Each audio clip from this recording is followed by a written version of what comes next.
ವಿಜಯದಶಮಿಯಂದು ವಿಜಯೋತ್ಸವ ಆಚರಿಸುವ ದಿನ. ಅಂದ್ರೆ ವಿಜಯದ ಸಂಕೇತವಾದ ಶಮಿ ವೃಕ್ಷವನ್ನ ಪೂಜಿಸಿದ್ರೆ ಶತ್ರು ಪಾಪ ಪರಿಹಾರ ಹಾಗೂ ಮುಖ್ಯ ಕಾರ್ಯಗಳಲ್ಲಿ ವಿಜಯ ದೊರೆಯುತ್ತೆ.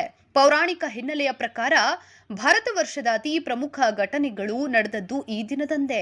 ಕೌರವರೊಂದಿಗೆ ಪಗಡೆಯಾಟದಲ್ಲಿ ಸೋತ ಪಾಂಡವರು 12 ವರ್ಷಗಳ ವನವಾಸ ಹಾಗೂ 1 ವರ್ಷ ಅಜ್ಞಾತವಾಸವನ್ನ ಮುಗಿಸುವ ಸಂದರ್ಭದಲ್ಲಿ ಊರ ಹೊರಗಿನ ಶಮಿ ವೃಕ್ಷದಲ್ಲಿ ಕಟ್ಟಿ ಹಾಕಿದ್ದ ತಮ್ಮ ಶಸ್ತ್ರಾಸ್ತ್ರಗಳನ್ನ ಕೆಳಗೆ ಇಳಿಸಿ ತಮ್ಮ ಆಯುಧಗಳನ್ನ ಪೂಜಿಸಿ ತಮ್ಮ ಜಯಕ್ಕಾಗಿ ಪ್ರಾರ್ಥಿಸಿದ್ರು. ನಂತರ ಜಯವನ್ನು ಗಳಿಸಿದ್ರು. ಮಾತ್ರವಲ್ಲದೆ ಶ್ರೀರಾಮಚಂದ್ರನು ರಾವಣನನ್ನ ಸೋಲಿಸಿ ವಿಜಯಿಯಾಗಿದ್ದು ಈ ದಿನವೇ. ಹೀಗಾಗಿ ನವರಾತ್ರಿಯ ಈ ದಿನವನ್ನ ವಿಜಯದಶಮಿ ಎಂದು ಕರೀತಾರೆ. ಆದ್ರಿಂದ ಈ ದಿನ ಎಲ್ಲರೂ ಅಪರಾಹ್ನ ಕಾಲದಲ್ಲಿ ಶಮಿ ಅಂದ್ರೆ ಬನ್ನಿ ವೃಕ್ಷಕ್ಕೆ ಕುಟುಂಬ ಸಮೇತ ಹೋಗಿ ಪೂಜಿಸಬೇಕು.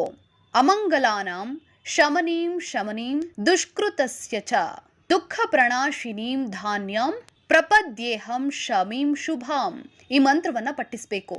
ನಂತರ ಶಮಿ ಶಮಯತೆ ಪಾಪಾಂ ಶಮೀಂ ಲೋಹಿತ ಕಂಟಕ ದರಿತ್ಯರ್ಜುನ ಬಾಣಾನಾಂ ರಾಮಸ್ಯ ಪ್ರಿಯವಾದಿನೀಂ ಕರಿಷ್ಯಮಾಣ ಯಾತ್ರಾಯಾಂ ಯಥಾ ಕಾಲಂ ಸುಖಂ ಮಾಯಂ ಶತ್ರು ನಿರ್ವಿಘ್ನಂ ಕರ್ತೃತ್ವಂ ಭವಶ್ರೀ ರಾಮ ಪೂಜಿತೆ ಮತ್ತು ಶಮಿ ಶಮಯತೆ ಪಾಪಂ ಶಮಿ ಶತ್ರು ವಿನಾಶಿನಿ ಅರ್ಜುನಸ್ಯ ಧನುರ್ಧಾರಿ ರಾಮಸ್ಯ ಪ್ರಿಯದರ್ಶಿನಿ ಎಂಬ ಮಂತ್ರಗಳಿಂದ ಪ್ರಾರ್ಥನೆ ಸಲ್ಲಿಸಿ ಮೊದಲು ಹಿರಿಯರಿಗೆ ಬನ್ನಿ ಕೊಟ್ಟು ನಂತರ ಪರಸ್ಪರ ವಿನಿಮಯ ಮಾಡಿಕೊಳ್ಬೇಕು.